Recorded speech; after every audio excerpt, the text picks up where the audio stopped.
Guys আজকে আমি তোমাদের শেখাতে চলেছি কীভাবে রাশ গেম প্লে করতে হবে।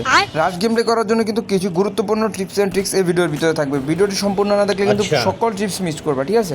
আজকে দেখো ठीक এই है যে সামনে এই যে আমাদের সামনে একটা এনিমি এয়ারপোর্ট থাকে, এটা মেরে লই। এই যে এর জাতা জুতা মেরে কোনো নক করে দিয়েছি, এখন এটাকে ধুম করে একটা ঘুষি মেরে নক করে দিয়েছি।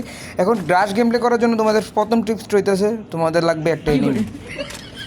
আরে ভাই এনিমি না থাকলে তুমি রাশটা দিবা কারো সামাল, তুমি বুঝাও। আচ্ছা যাই হোক, এনিমি তো পাইবা, এনিমি পাওয়ার পর তুমি কী করবা? ভাই গুলি করবা, এটাও আমার কোন লাগবো। রাশ গেম প্লে করার জন্য এনিমিরে গুলি করবো না তো কারে গুলি করবো? আমারে নাইলে আমি যে দুইটা টিপসের কথা বলছি, এই দুইটা টিপস হচ্ছে সবচেয়ে রাশ গেম প্লে করার জন্য ইম্পর্টেন্ট আবার মারে কেটা রে। দাঁড়া তোমরা দেখতেছি যে পিছে একটা এনিমি দেখছি মনে হয়। দাঁড়া এখানে আগে আমরা যাই মেটকিটা করি। রাশ গেম প্লে করার সময় আগে স্পিডটাকে ফুল করে নিতে হবে, না হলে এনিমি সহজে রাশ করে আপনাকে লবিতে পাঠাই দিবে বিনা টিকিটে।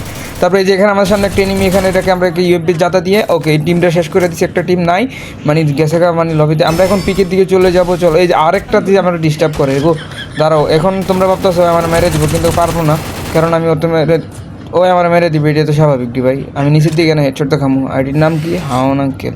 আরে হাওন আঙ্কেল একটা না ছোটো, আরে ভাই হ্যাঁ সাইজে না ছোটো, এটা বলতে চাইছি ভাই। আগের ম্যাচে আমি 16 ভার্সেস 2 খেলছিলাম, দেখে এনিমিগুলো আমাকে খুব সহজেই মেরে দিয়েছে, কিন্তু এই ম্যাচে আমি এই ভুলটা করিনি। আমি 2 ভার্সেস 2-তে চলে আসছি এই ম্যাচে। আমার একটা টিমমেট নিয়ে আছে কিনা অনেক ভালো খেলে মানে ফ্রি ফায়ার। তো যাই হোক, এখন সে কিন্তু আমার সাথে আছে। চলো এখন আপনারা ভাবতেছেন এই ম্যাচেও আমরা মরে যাবো, কিন্তু এমনটাই কিছুই হবে না। এখন এই যে আমাদের সাথে টিমমেটকে মরে গেছে, আমি মরে যাবো। সবাই সবাই কিছু না, আমার টিমমেট মেরে গেছে, আমি বেচারে কী করবো বল?